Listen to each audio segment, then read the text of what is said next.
Yung sa first, wag kang maging kabit. No? Oh, why not? Hindi na nga totoo yan niya. Diba? Okay. Kasi nakakasakit ka ng kapwa, nakasakit ka ng kapwa mo babae. Kasi pag rumesbak yan sa'yo, bumalik sa'yo, masakit. Nako, masakit talaga ang karma. Yung second naman, siguro, wag padalos-dalos. Kasi alam ko naman na nagkakasakitan kami and yet, nagpakasal pa rin ako sa kanya. Sa pangatlo, Kasi yung pangatlo, almost give up ko yung everything Parang pumunta akong Amerika. iniwan mo lahat, no? Or love yourself more.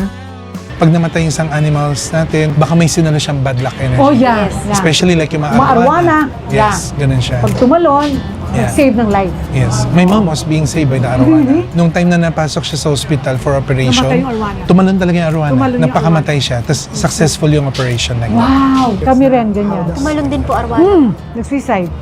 Parang na-hospital din yung ma-in-law, ganyan. Tapos tumalon, pero ang mahal ng arwana, 300 plus thousand. Iba ang ego sa pride, ha? Oh, what is the difference ng ego and pride? Ang pride may prinsipyo kang pinanghahawakan. Ang ego, coops ka lang talaga. Iba yung confidence at iba yung Apo. ego-driven. Apa. Oh, so dapat ma-detect din ng babae yon. We can love you as much, but not to the point that we will become slaves. Tama. Siyempre, hindi natin naiintindihan yung mga babae. Oh, yan. Nag-iba yung mga mood nila, di ba? Mahirap intindihin, mahirap spellingin. Napag-aralan ko yung parang rhythm ng period, kung anong nangyayari sa kanya. Ilang days na lang bago siya magkaroon. Kasi may mga phases na, kumbaga parang routine siya. So dapat alam mo, paano mo siya suyuin sa araw na to kasi ganito yung nararamdaman niya. Umabot siya sa point na yung may cycle app ako. Okay. Dinownload niya din. Para Para instant. track ko siya. Okay, ganito. Medyo masungit siya. So, ingat ako ngayong araw.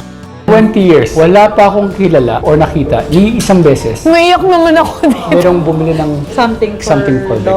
Bukod sa aming pamilya. Kayo yung first 3 people na bumili ng something for Bex. Kasi si Bex ko yung bili ng bili sa ibang tao, bigay ng bigay.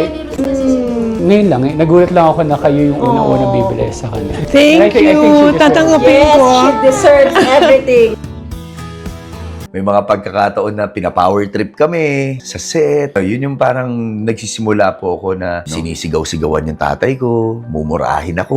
Mga pagkakataon na biglang, yung power trip ka lang. Like for example, yung tatawagin ka ng mga kung ano-ano. Yung parang, yung may mga sasabihin sila na hindi maganda, ikukuli ka sa ganito, tapos biglang hindi naman pala ang daming ganyan. So, paano nyo hinaharap yun? Maswerte po ako dahil ng mga panahon na yun ang kasama ko tatay ko. And yung tatay ko po, never po siyang pumatol. Siya po kasi nagda-drive sa akin noon. Oh, diyan ba si Ruru? O sige, pipirmahan lang tong attendance, ganyan-ganyan. Tapos sasabihin ng tatay ko, dito po si Ruru. Kasi sa kotse lang ako nagsa-standby. Tapos biglang, hindi, siya palapitin mo kasi siya yung pipirma eh. Yung mga ganun tipo.